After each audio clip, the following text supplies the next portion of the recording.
So, dear colleagues, members of IFCU, rectors, presidents, vice chancellors, Secretary General of IFCU, dear speakers, participants in the second IFCU New Frontiers Forum. Let me just start by saying welcome to the second New Frontiers Forum for University Leaders organized by the International Federation of Catholic Universities. Under the strange and disconcerting condition of a year of exception as 2020 is.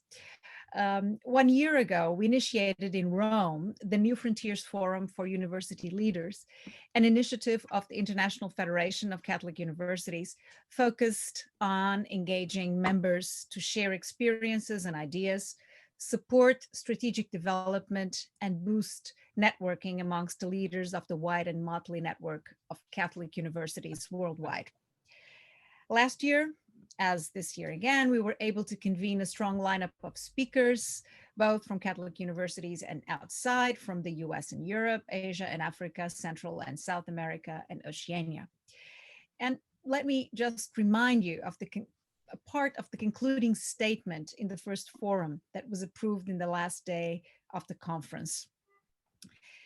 We all agreed, and I quote from that statement, that the challenge of our global condition is precisely that of using the tremendous power unleashed by science to move towards ever more inclusive universities and robust societies. This implies a holistic understanding of education and research as instruments to foster a stage of equilibrium within and without. And as institutions, we pledge to productively work to build stronger coalitions between universities and societies without fear of looking ahead. And so, without fear of looking ahead, we convene 1 year on under pandemic conditions to discuss not fiction, but reality. The social, political, ethical, and academic realities of artificial intelligence and its impact on universities. This is not a topic emerging in the near future, but a reality we all already inhabit. So why discuss yet again the splendor and misery of AI? What novelty will enter the world with the discussions prompted by the strong lineup of speakers of this year's forum over this 2-day virtual conference? Well, the answer is perhaps simple, as most great things are. The brave new world of artificial intelligence cannot become a sleepwalker's experience for passive humans, nor can its impact and development be the privilege of robotics experts. When mathematician Norbert Wiener coined the term cybernetics in 1941, from the Greek kybernan, meaning to steer, navigate, and govern, he was clearly announcing a stage of societal development when autonomous machines that could learn faster than humans would be able to lead and govern human affairs. The discussions which followed at the MIT lab where he pursued his work were split between utopian optimism and fearful pessimism. 68 years on, this fictional future has become a living present.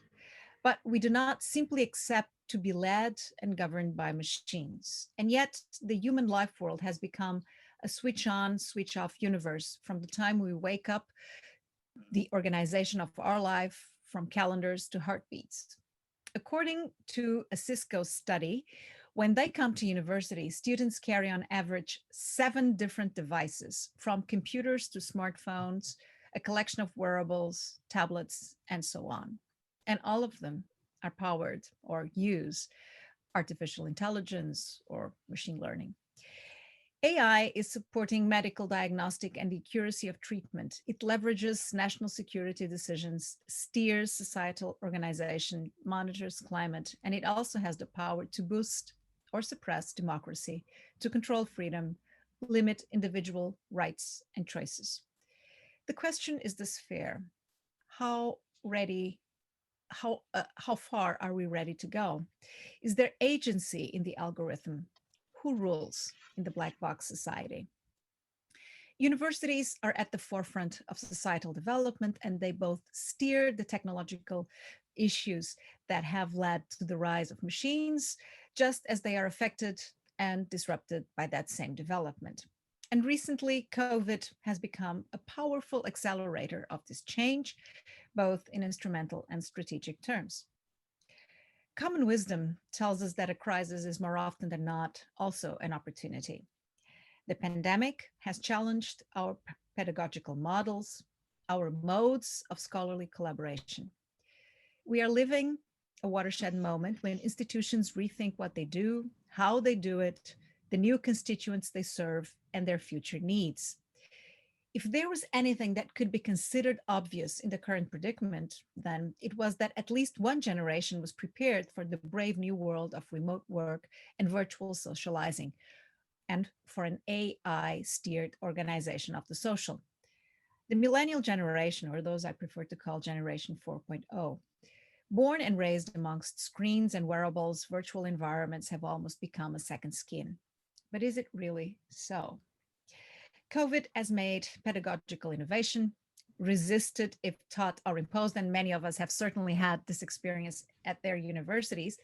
So when it was imposed before COVID, there was resistance to, let's say, from online teaching to technological driven education. So let's say that COVID has made pedagogical innovation into the new normal. And this is the nature of academia, ready to resist any directive from leadership, but always available to deal with hazard and find solutions. This is, after all, what science is about. And yet, there is complexity in this picture. Driven by an unexpectedly rapid change or by confinement, some students are growing anxious about the technological environment. The lack of face-to-face interaction that this generation understood as their trademark is now boosting depression and anxiety. Students are savvy in the use of technology, but they need the human touch. And we are still anthropologically geared towards unmediated empathy. At Facebook, for instance, company culture stresses that face-to-face meetings and personal interaction are key to the company's success. Arguably, we are not wired for social distancing. At a time of key decisions for universities about their educational and governance models, it is wise to recall that technology, and most specifically AI-induced developments, must be drivers of a movement towards a better, and I would add, more humane future. Powered by AR and AI, the defining traits that will make the institution boom or bust will continue to be the quality of the interaction between the community of scholars and learners. And this interaction may be unavoidably wired, but the wire will not define the quality of the interaction. Let me thank this year's amazing speakers for generously having accepted our invitation to share their immense expertise with IFCU members.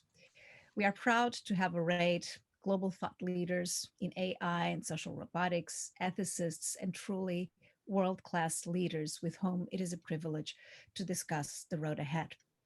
I also wish to thank, on behalf of us all, the IFCU team, and most especially Corinne Meyeul, for making this virtual forum a successful reality. Thank you all for your presence, and let's begin.